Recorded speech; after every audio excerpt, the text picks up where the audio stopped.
വീട് വൃത്തിയാക്കിക്കൊണ്ടിരിക്കുമ്പോൾ 37 വർഷം മുന്നേ വാങ്ങിയ റിലയൻസിന്റെ ഓഹരിയുടെ പേപ്പർ കിട്ടി രത്തൻ ജില്ലയ്ക്ക് ജാക്ക്പോട്ട് അടിച്ച കാര്യം എല്ലാവരും ഡിസ്കസ് ചെയ്തതാണ്.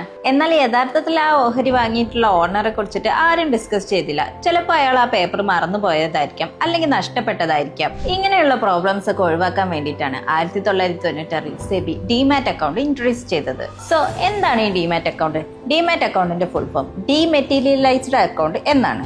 അതായത് നിങ്ങളുടെ ഷെയർസും സെക്യൂരിറ്റീസും ഡിജിറ്റൽ ഫോർമാറ്റിൽ സൂക്ഷിക്കാൻ എനാബിൾ ചെയ്യുന്ന ഒരു ഇലക്ട്രോണിക് അക്കൗണ്ട്. ഇതിൽ സ്റ്റോക്സ് മാത്രമല്ല ETF, ബോണ്ട്സ് എന്നിവയും ഇലക്ട്രോണിക് ഫോമിൽ സൂക്ഷിക്കാം. സോ ഒരു ഡിമാറ്റ് അക്കൗണ്ട് തുറക്കുന്നതിലൂടെ നിങ്ങൾക്ക് നിങ്ങളുടെ ഷെയർസ് ഒരു പേപ്പർ വർക്കും ഇല്ലാതെ വാങ്ങാനും വിൽക്കാനും പറ്റും. ഇനി ഡിമാറ്റ് അക്കൗണ്ട് ഓപ്പൺ ചെയ്യാനും വളരെ എളുപ്പമാണ്. നിങ്ങളുടെ pan card, Aadhaar card, bank details plus phone number എന്നിവ ട്രസ്റ്റഡ് ആയിട്ടുള്ള ബ്രോക്കേഴ്സിന് കൊടുത്തിട്ട് നിങ്ങൾക്കും എളുപ്പത്തിൽ ഡിമാറ്റ് അക്കൗണ്ട് ഓപ്പൺ ചെയ്യാം. ഒരാൾക്ക് ഒന്നിൽ കൂടുതൽ ഡിമാറ്റ് അക്കൗണ്ട് യൂസ് ചെയ്യാം. ബട്ട് ഒരു ബ്രോക്കറിന്റെ അണ്ടറിൽ ഒരു അക്കൗണ്ട് മാത്രമേ ഒരാൾക്ക് ഓപ്പൺ ചെയ്യാൻ പറ്റുള്ളൂ. സോ ഇതുവരെ ഒരു ഡിമാറ്റ് അക്കൗണ്ട് ഇല്ലാത്തവരാണെങ്കിൽ പ്ലീസ് ഡു കമന്റ് ഡിമാറ്റ്.